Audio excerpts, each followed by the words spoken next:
अस्सलामुअलैकुम ladies and gentleman. आज का हमारा लेक्चर बहुत ज़्यादा इम्पॉर्टेंट है। उस लेक्चर के अंदर उन लोगों के लिए, उन हज़रात के लिए जिनको सिरे से जुमला ही नहीं बनाना आता कि जुमले को किस तरह बनाया जाए। पहली बात तो ये होता है कि हम कहीं भी जाते हैं तो हमें ये कहा जाता है कि आप जुमला बनाना सीखें, जुमला बनाएं, जुमले बना के दिखाएं।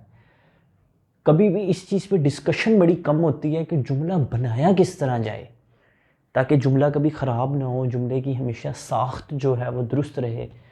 तो आज मैं कोशिश करूँगा कि मैं आपको समझाने की कोशिश करूँ कि जुमले को बनाते हम किस तरह हैं। तो उसमें कई चीज़ें आपको बताऊँगा, आप मद्देनज़र रखने की कोशिश करें। जो भी जुमला बनेगा उसमें सब्जेक्ट, वर्ब और ऑब्जेक्ट होगा। ये बात हमेशा याद रखें। उसमें क्या होगा? सब्जेक्ट, वर्ब और ऑब्जेक्ट। सब्जेक्ट होगा काम करने वाला, ऑब्जेक्ट होगा काम, तीसरे नंबर पे होगा जिस पर काम हो।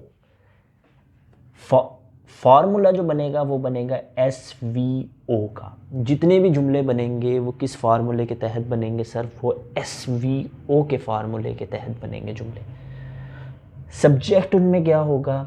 सब्जेक्ट कोई भी नाउन हो सकता है, किसी का नाम, या प्रोनाउन जो नाउन की जगह चीज़ इस्तेमाल करते हैं, जिसमें he, she, it, I, we, you, they वगैरह शामिल है। अब देखें, अब आपको पार्ट ऑफ स्पीच से जुमले बनते हैं।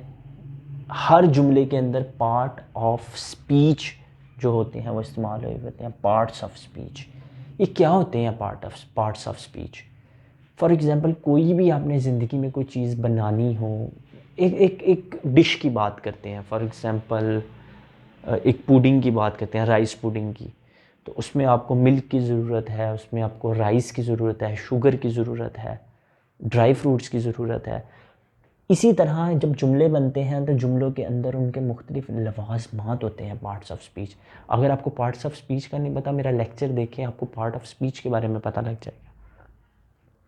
अब देखें, पार्ट ऑफ स्पीच से कैसे जुमला बनेगा? आई गो टू द स्कूल। इसमें आई जो है वो सब्जेक्ट है, प्रोनाउन भी है आई। उसके बाद गो जो है वो वर्ब है, टू जो है वो प्रेपोजिशन है, द स्कूल, स्कूल की तरफ, और जो स्कूल है वो ऑब्जेक्ट आपका आ गया या नाउन है। इससे ये हमें ज़ाहिरी सी बात पता लगी, एक क्लियरली हमें बात पता लगी है कि जितने भी आपके सेंटेंसेस बनते हैं उनमें दखल होता है पार्ट्स ऑफ स्पीच का। पार्ट्स ऑफ स्पीच के बगैर आपके जुमले मुकम्मल नहीं हो सकते। पार्ट्स ऑफ स्पीच की